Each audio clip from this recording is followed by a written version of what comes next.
My violent friends, UFC China was a bloodbath. We had 9 finishes. I went 8-3 on the card. A-tier card. No name value, but absolutely A-tier card. Sort of a layup shitter main event for Song Yadong, but if anyone's earned it, it's Song Yadong for fighting Sugar Sean, Petr Yan, Corey Sandhagen, and I'm ready to see those rematches. I really am. Like, they were closer than you might think. On paper, you might just see unanimous decision and think he got schooled, but they were quite close. Song Yadong versus Deiveson Figueiredo. Obviously, Song Yadong wins. Figueiredo's a washed flyweight, weight bully champion, power bruiser, body shot to bits, dying old man. Not a hard fight to predict whatsoever.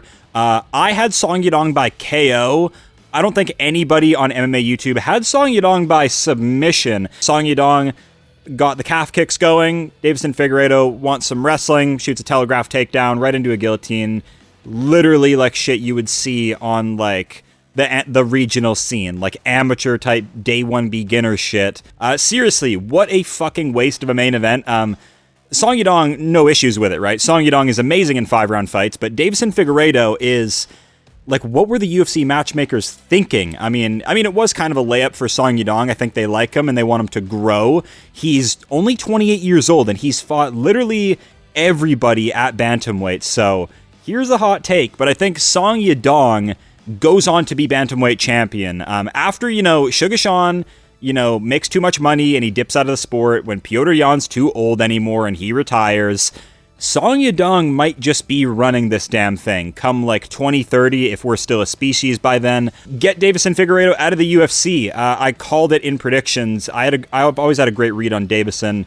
Power freak, cuts a shitload of weight, destroyed his body to make the flyweight weight class, and literally was smurfing in that division. So big shocker. He moves up to bantamweight and he's got losses on losses.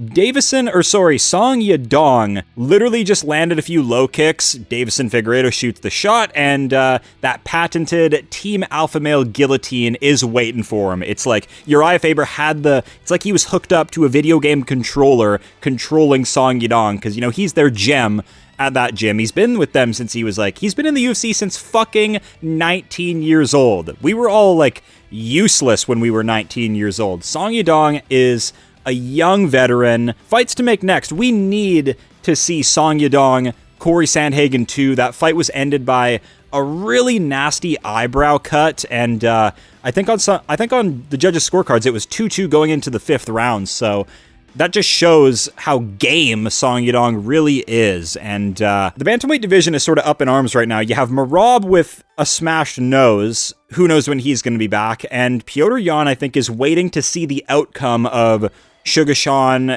after he just completely destroys Amien Zahabi on the White House card. We can get Petr Yan, Sugar Sean 2. I love that fight. That's a long ways away, though, I think. So in the meantime, how about we do Song Yadong, Umar Nurmagomedov? That's a close and competitive fight. I know people are just going to ride or die with Umar because of the last name, but Song Yadong kind of mogs him on experience, and even I think his wrestling can hang up all right, and watch out for that guillotine, folks. As for Deiveson Figueiredo, he is a dying old man like we predicted. This was not a hard fight to predict, okay? Deiveson really just was smurfing at flyweight, wasn't he? I give respect to Figueiredo because, the brutality that he's given us is next level. That shit should be on Live Leak, what he did to Joseph Benavidez. But it's time. It's time to call it wraps for Deiveson Figueiredo. He can go do some, grappling shows in Hype Brazil or whatever, or, Karate Combat. No more UFC fights for Deiveson Figueiredo. If you do keep him around, you feed him to the wolves. You feed him to Peyton Talbot. You feed him to the newcomer at bantamweight, Kai Asakura, folks, who we're going to talk about real soon. Co-main event. Pour one out for Ming Yang Madness. He got highlighted by Alonzo Menifield. The one time I don't pick Alonzo Menifield, he gets his best win yet. It's just the Activian effect. Normally, my co-main events are hitting steady. I'm super underground with it. I get co-main events nonstop. I'm all over these underdogs. Menifield, dude. It was super concerning seeing him walk out with Pat Barry. I know he switches from Saif Saud and Pat Barry. Get that creep out of your corner. He doesn't even have corner advice. If you've actually ever listened to Pat Barry coach Rose or coach Alonzo Menifield, It's literally just like walk forward and throw punches. I guess that's the truth is in the basics, folks, because Alonzo Menifield just marched across the cage and slimed out Ming Yang Zhang. Like, normally Ming Yang Zhang is the destroyer, and that's why I went with him, because I like Menifield. I think he's kind of underrated. He's been in the UFC for a while. He's very, very physical. Has the Dustin Jacoby win. That's a great look. But I just couldn't trust him 4 months off of being just completely live executed by Volkan Oezdemir. I would not do it. I thought Ming Yang Zhang was getting teed up to just take out Menifield in the first round, put punches on his chin. Menifield's chin isn't the greatest, but I think it's time to have the tough conversations on Ming Yang Zhang. As a bit of a can crusher, if you look at his record, it's all round one slime outs. So, like, at that point, how much is it just like a padded record? And I'm so low on the Asian regional scene, guys. It's literally just civilians. Like, they don't even do proper training camps. Like, that's why you see these, like, Asian fighters with, like Meng Ding on this card, like 35 wins and 9 losses, like fighting every other weekend. Like, it's because you're fighting schmucks. Really, really brutal. Fights to make next. Alonzo Menifield, you book him against not Johnny Walker. Yeah, you could make that fight, but how about Dominic Reyes, who just outcrafted Johnny Walker with low kicks in the most boring fight I've ever seen, the most please don't touch my chin, it's glass fight I've ever seen. So as for Ming Yang Madness, that's 2 losses in a row now. He's sort of been exposed as a round 1 merchant. I even said it in predictions, but I still went with him because of the wibbly wobbly chin of Menifield. Who do you give Ming Yang next? You sort of have to, like, get him a win guaranteed to save his career, but the UFC won't do that. They'll book him against Navajo Sterling, who the hardcores know about. This guy's on a win streak. He's CKB affiliated. Get him going up the UFC. His striking is really composed. He'll be able to sort of wrangle the round 1 aggression of Ming Yang early and sort of pour it on late, I think. Phenomenal test for both guys. This is a really underrated fight. Then we had Kai Asakura, Cameron Smotherman. This was the layup of all layups for Kai Asakura because he's actually like a celebrity in Japan. He's like one of these like celebrity fighters, big fan base. He's not a one fighter like I suggested. He's actually Ryzen, where he had just back and forth battles with Manel Cap Kyoji Horiguchi on like when he was really young. So like, we got to take that into account here, and he just can't grapple. Like, in Ryzen, it's a fucking ring. They don't even use a cage, so any type of, like, bantamweight wrestler is going to probably handle Kai Asakura, but, yeah, he just deleted Cameron Smotherman instantly. Cameron Smotherman never got out of first gear, actually got badly KO'd, so he was looking like he was after he collapsed after weigh-ins. Who do we make next for Kai Asakura, though?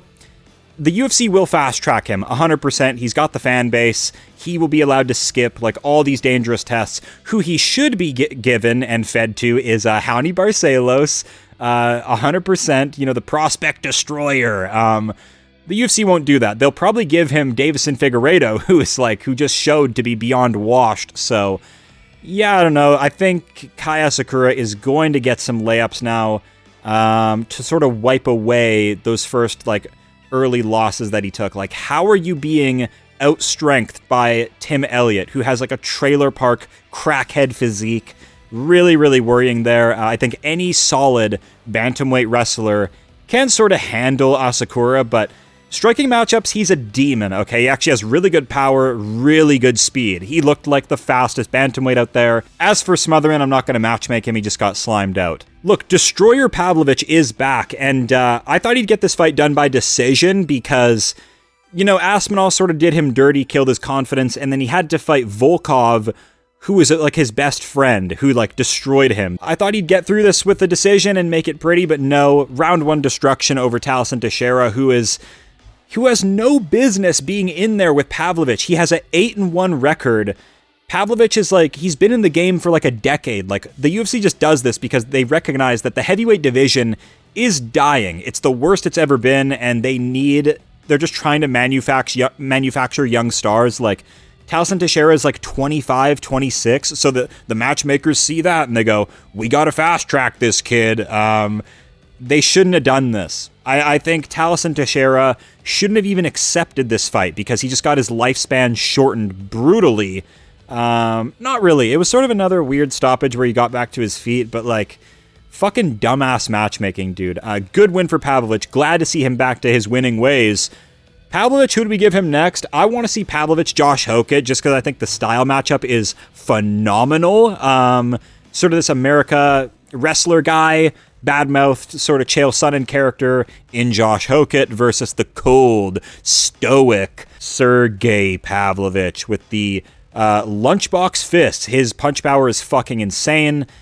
If Pavlovich landed any of the shots that Curtis Blades was landing on Hokett, Josh Hokett is being sent to the shadows. He's going to see God if he gets hit with Pavlovich's punches. So make that fight next. Maybe not next, but down the line for sure. Taliesin Teixeira, stop speedrunning his career. Please just pump the brakes, and let him have a slow build journey, like Mick Parkin. Give him Mick Parkin next, a heavyweight who we know has no punch power whatsoever, a guy who's going to be real gentle with him and have a good little boxing fight. Another interesting fight on this card, Angela Hill, I said would win as a big underdog against Yingjiang Zhang from one. She's the one strawweight champion, guys, and she can't even get through Angela Hill.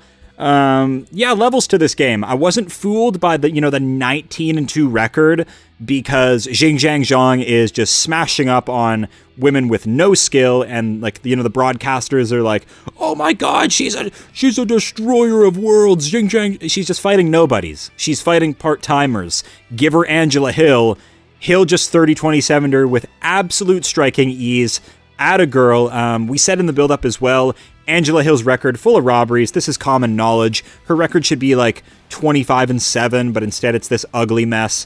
No need to matchmake them. Angela Hill's never going to smell the rankings, but she's a great fighter. Angela Hill's one of these chicks who can hang with anyone. Mackenzie Dern is the champion somehow, and Angela Hill went all 5 rounds. Looked okay. She sort of got ragdolled, but held her own. That's actually a fun women's fight. So hardcores were tapped in. Angela Hill, you're an absolute warrior. And she's 40, I think, as well. That's incredible. Yingjiang Zhang, just a brawler, dude, which can get you really far in women's MMA, but not against Angela Hill. Hill's technical, man. People forget. And Cody Haddon, folks, outdogged, outbrawled, got a finish over Arichi Lung. And, dude, I'm done with him. The Mongolian murderer, folks. He ain't murdered a motherfucker yet. Little Kevin Lee soundbite there for you. No, really good bounce back for Cody Haddon. A lot of injuries going on, really delaying him as a prospect. He needed this. Let the emotions out after the fight. Absolutely needed this win. Like I said, bullied him in the clinch. He's good everywhere, and he's scrappy everywhere. Sort of like JDM, just not a master anywhere, but these Australian guys, just brawlers everywhere. Scrappy in the grappling, high volume, good cardio. Love it. Fun. The Australian fight styles are very, very fun. So all props to Cody Haddon. Let's matchmake him. Cody Haddon, I want to see fight Mark Vologdin. Tell me that fight isn't fucking fireworks. Look, both guys, the way they fight, are probably going to go on to have short careers, but I don't care. I need to see this fight. This is one of the best bantamweight brawls waiting to happen in recent MMA history. As for Arichi Lung, I personally fucking love his KO over Cody Gibson. One of the most violent knockouts in the lighter weight classes I've ever seen, but the dude can't grapple, the dude can't wrestle. Cut him from the UFC. And lastly, let's talk about Rei Tsuruya. Look, dude, he went the distance with Joshua Van. Tyra couldn't do it. No. Rei Tsuruya, very, very powerful and slick and creative grappler. Nasty sub work. This guy, if you get on the ground with Rei Tsuruya, I think he could have, submitted Van. He just didn't get it there. This guy is even more of a fucking wizard on the mat than, Tatsuro Taira. He just needs to be more active. Like I said in predictions, when Rei Tsuruya fought Joshua Van, they were both unranked.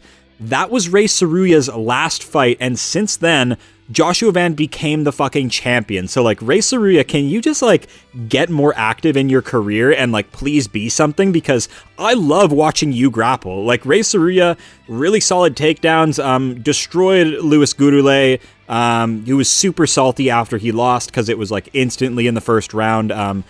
He took the fight on, he literally flew to China on like 6 days notice, like, no shit, you're going to lose. So like high risk, high reward type approach here from Gurule, but like, no, dude, you're not him. Like, do a training camp, please. This is Rei Tsuruya we're talking about. So let's matchmake Rei Tsuruya because, look, you may not know of him yet, but trust me, guys, he's one of Joshua Van's toughest tests. Rei Tsuruya, he can fight Alex Perez, who literally quit on this card after Sumaderji's pinky toe grazed his groin. And he's looking for the door and he quit. Like, that was absolutely pathetic. I'm not even going to break down the fight. Sumaderji was schooling him at range. Alex Perez is a bitch, looking for the door. His whole career is canceled fights and, like, these weird, like, fluke situations. Let Rei Tsuruya submit him. Davison Figueiredo guillotined him out cold. Rei Tsuruya is going to twister you, little bro. UFC China was cinema. 9 finishes. That's what I was looking for. Chinese crowd. All those raging Chinamen, ballistic, okay? Very loud. I love it. I think Song Yadong is a future champion. After some of these, like, you know, veterans pop out, like Petr Yan once he's too old, I think Song Yadong can get that title, man. He's 28 and he's fought everybody. Not a lot of damage, incredible athlete, well-rounded skill set. He's doing his thing, dude. Cut Davison Figueiredo from the UFC. As always, thank you guys for watching. Hope you enjoyed UFC China, and I'll see you all real soon.